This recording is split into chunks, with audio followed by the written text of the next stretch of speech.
দিয়ে মশলাটাকে আরেকবার কষিয়ে নিচ্ছি। দই দেওয়ার কারণে মশলাটা অনেকটা লিকুইড হয়ে গেছে, মানে দই দেওয়ার কারণে জল কেটে গেছে একটু। আপনারা রান্নায় দই ব্যবহার করার সময় যদি সাবধানতা অবলম্বন করতে চান, সেক্ষেত্রে 1 চামচ ময়দা বা আটা দইয়ের সাথে মিক্স করে নিলে দইটা কোনোভাবে ফেটে যাবে না। এরপর ভেজে রাখা সবজিগুলো এখানে আস্তে আস্তে অ্যাড করে দিচ্ছি।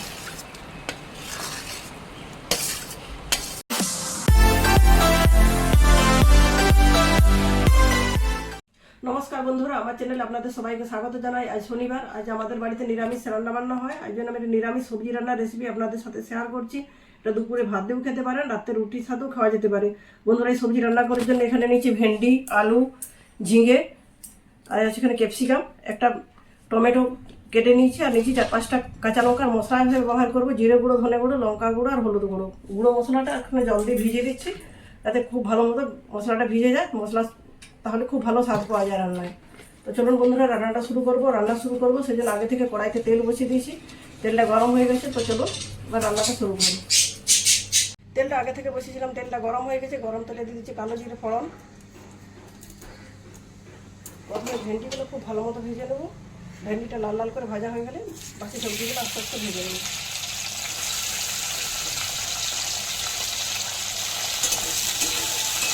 দেখুন বন্ধুরা, 4-5 মিনিট সময় ধরে ভেন্ডিগুলো খুব ভালো মতো লাল লাল করে ভেজে নিচ্ছি। তেল থেকে তুলে নিচ্ছি, আর ওই তেলে আলুগুলো খুব ভালো মতো করে ভেজে নেব।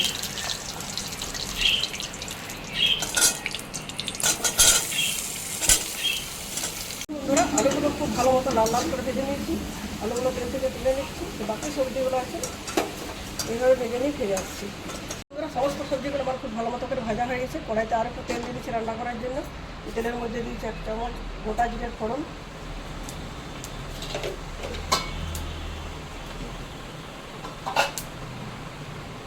জিরের ফোড়নটা খুব ভালো মতো ভাজা হয়ে গেছে। এরপর যে গুঁড়ো মশলাগুলো ভিজিয়ে রেখেছিলাম, সেই মশলাটা এখানে দিয়ে দিচ্ছি। এবার মশলাটা খুব ভালো মতো করে কষিয়ে নিচ্ছি। বন্ধুরা, মশলাটা খুব ভালো মতো কষানো হয়েছে, মশলা থেকে তেল ছেড়ে দিচ্ছি। এই পর্যায়ে দিয়ে দিচ্ছি কেটে রাখা টমেটো। এখনো পর্যন্ত রান্নাটাতে আমি 1 চামচ লবণ অ্যাড করিনি, এই জন্য লবণটা একটু বেশি পরিমাণে দিচ্ছি, কারণ সবজিতে যেহেতু লবণ দেওয়া নেই।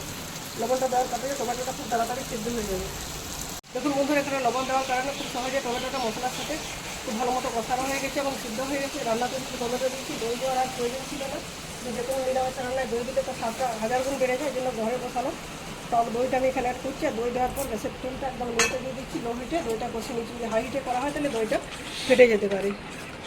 এখন দই দিয়ে মশলাটাকে আরেকবার কষিয়ে নিচ্ছি। দই দেওয়ার কারণে মশলাটা অনেকটা লিকুইড হয়ে গেছে, মানে দই দেওয়ার কারণে জল কেটে গেছে একটু। আপনারা রান্নায় দই ব্যবহার করার সময় যদি সাবধানতা অবলম্বন করতে চান, সেক্ষেত্রে 1 চামচ ময়দা বা আটা দইয়ের সাথে মিক্স করে নিলে দইটা কোনোভাবে ফেটে যাবে না। এরপর ভেজে রাখা সবজিগুলো এখানে আস্তে আস্তে অ্যাড করে দিচ্ছি।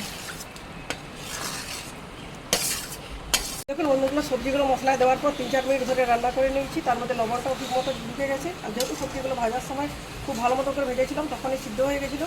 এরপর নিরামিষ রান্না একটু মিষ্টি দিয়ে খেতে ভালো লাগে, যেহেতু টক দই দিচ্ছি, সামান্য চিনি অ্যাড করে দিচ্ছি 1 চামচের মতো। এটা অপশনাল, আপনারা চাইলে দিতেও পারেন, নাও দিতে পারেন। তো বন্ধুরা, দেখুন কত সহজে আমার সব রকমের সবজি মিক্স করে একটা নিরামিষ রান্না কমপ্লিট হয়ে গেল। আশা করছি আমার আজকের রেসিপিটি আপনাদের খুবই ভালো লাগবে।